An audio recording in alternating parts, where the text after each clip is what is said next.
Las enzimas son proteínas que catalizan reacciones químicas en los seres vivos, es decir, son sustancias que sin consumirse en una reacción aumentan notablemente la velocidad. No hacen factibles las reacciones químicas, sino que solamente aceleran las que espontáneamente pueden producirse.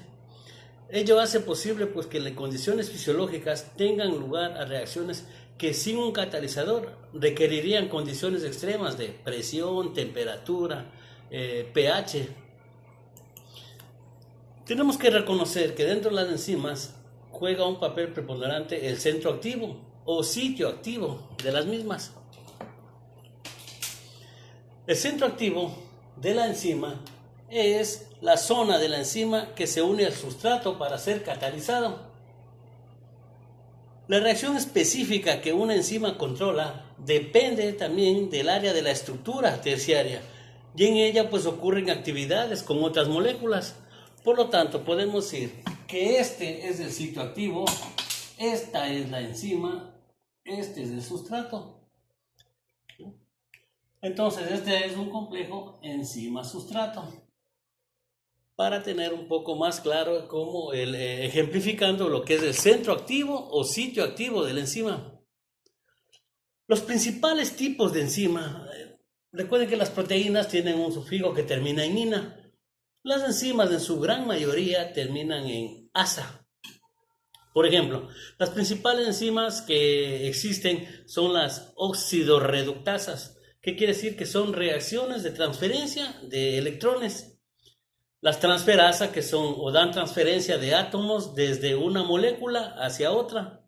Las hidrolasas, que son las que rompen rompen enlaces o la estructura del agua.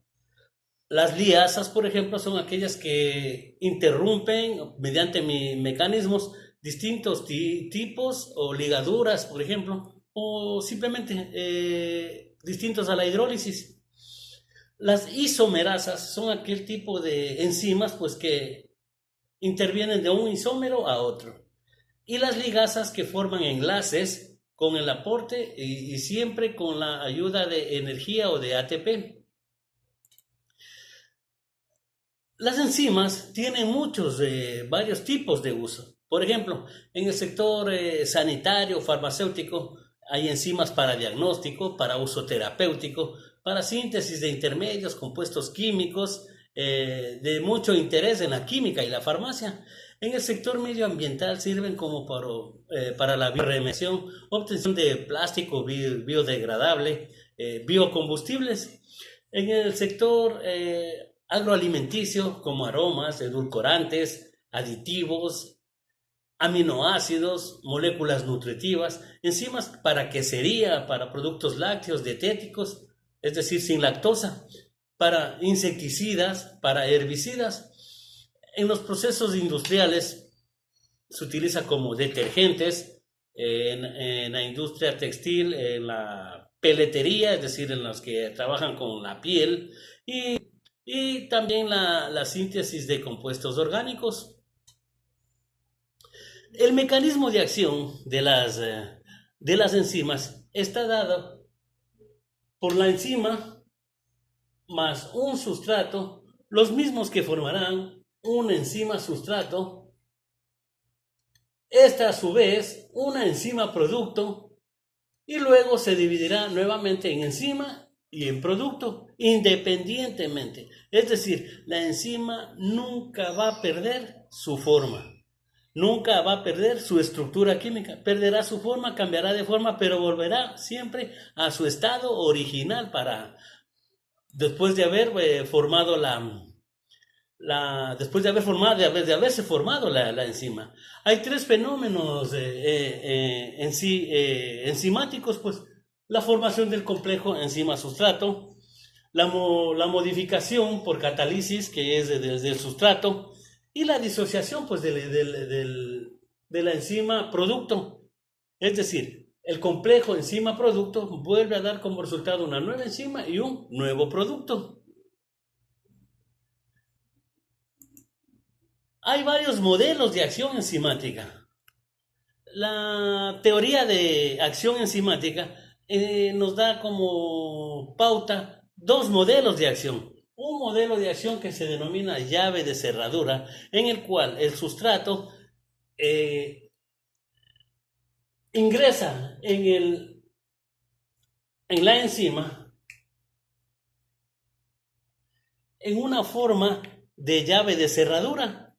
Es decir, se acoplan de una manera estereoespecífica, la misma que cuando usted ingresa a una cerradura, tiene que calzar la llave. Pero hoy se la considera muy insuficiente para explicar algunos fenómenos de inhibición enzimática. Pero siempre la hay, es un modelo de Emil Fischer. En los modelos explicativos hay otro, y al cual se le da más asedio o más cavidad. ¿Por qué? A este se le denomina modelo de ajuste inducido, porque aquí se supone que la unión del sustrato en el sitio activo, ¿sí?, induce a la enzima a ajustar la conformación para dar como resultado a la formación de un producto de reacción. En este caso se dará resultado a dos productos de reacción. Eso explica la formación de los modelos de acción enzimática. Pero la cinética enzimática, por la velocidad con lo que las reacciones son catalizadas por las enzimas, los estudios nos proporcionan una información directa de lo que es el acercamiento de la reacción catalítica y la especificidad de la enzima. La velocidad de una reacción catalizada por una enzima puede medirse relativamente con mucha facilidad, ya que no es necesario purificar o aislar la enzima. A medida que se realizan la acción, la cinética enzimática, siempre necesitamos de condiciones óptimas para que esta funcione, como son la temperatura, el pH, la presión, presencia de factores, de cofactores, de saturantes, sustratos, etc. Pero en estas condiciones, la reacción observada es la velocidad máxima que puede determinar la enzima para que se forme el nuevo producto. Es decir, una vez que aparece el nuevo producto, pues se darán los nuevos reactores. Y para estudiar esta concentración del sustrato en la cinética enzimática, podemos decir que el efecto de la concentración inicial del sustrato es sobre la velocidad de reacción. Entonces podemos decir que en A aumenta la velocidad linealmente con el incremento de la concentración del sustrato. En B podemos decir que el incremento se produce con el aumento mucho menor de velocidad. Y en C sí podemos decir es elevada y el incremento de la velocidad es muy despreciable y es constante. Por eso el cambio, y puede despreciarse una enzima. Para que exista esto tiene que haber una reacción enzimática, y lo hace en tres etapas. La etapa A, donde la concentración de la enzima libre es mayor que la del complejo, donde la etapa B, la concentración del complejo enzima sustrato aumenta y la enzima pues obviamente se disminuye. Y por último, la etapa C, la concentración del complejo enzima sustrato es elevada y por lo tanto la enzima es más libre. Hay muchos factores que alteran las enzimas, como son la temperatura, potencial hidrógeno, la concentración de enzimas, sustrato, productos, actividad enzimática, salinidad, los inhibidores. Estos, cada uno, afectan la efectividad de la enzima. Por ejemplo, podemos decir la temperatura. La temperatura, a medida que aumenta la temperatura, aumenta la velocidad de la enzima o de la actividad. En consecuencia, pues la reacción de la temperatura desnaturaliza la enzima. La temperatura debe ser óptima para el trabajo y para la formación de la enzima. Esta estructura se mantendrá siempre y cuando no se rompan los enlaces para que den el funcionamiento a la forma óptima de la enzima. Es decir, si la velocidad de reacción disminuye a medida que la energía térmica sabemos que desnaturaliza la enzima. Este efecto lo podemos hacer de manera gráfica, porque el momento que llegue a una temperatura óptima y sigue elevándose la temperatura, va a degradarse la enzima. Y por lo tanto, la temperatura que produce a velocidad máxima, lo que va a hacer es de que la curva decaiga. La mayor parte de las enzimas del cuerpo humano trabajan a la temperatura corporal, es decir, a 37 grados centígrados. El pH, los cambios que se de concentración, los iones de hidrógeno, pues consideran la actividad de la enzima. Debido a estos iones, pues poseen gran carga, generan fuerzas de atracción, repulsión. Cada enzima tiene un pH óptimo, igual que la temperatura, porque la reacción a sí mismo lo hace. Las enzimas intestinales, por ejemplo, tienen un pH óptimo de 7.5, es decir, generalmente son básicas.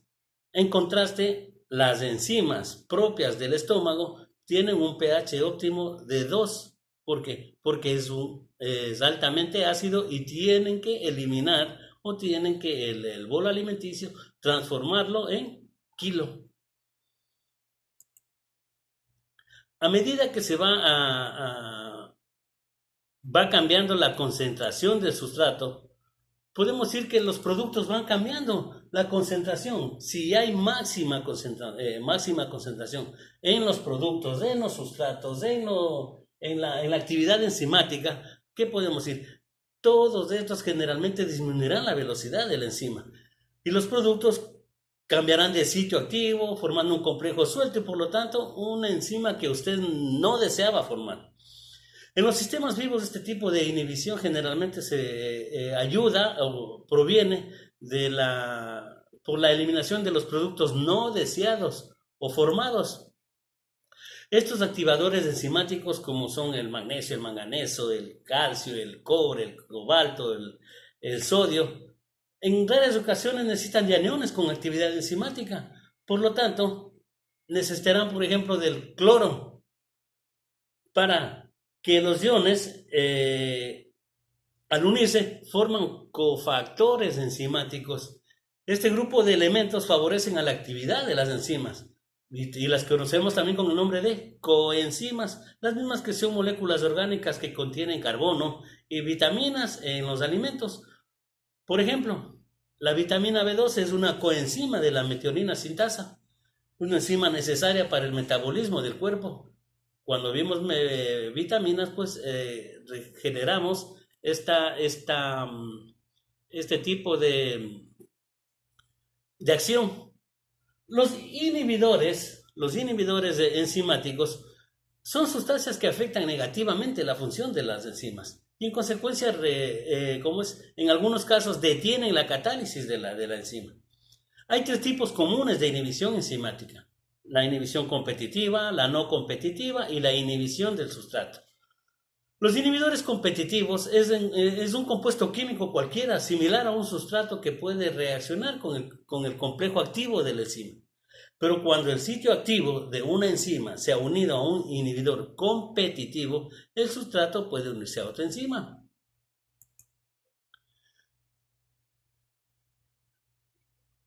Los inhibidores no competitivos podemos decir que es un compuesto químico que se une a otro lugar o otro sitio activo de la enzima. A este sitio lo denominamos sitio alostérico. En consecuencia, la enzima cambia de forma y ya no puede decirse o unirse fácilmente a un sustrato. La enzima no puede formarse correctamente.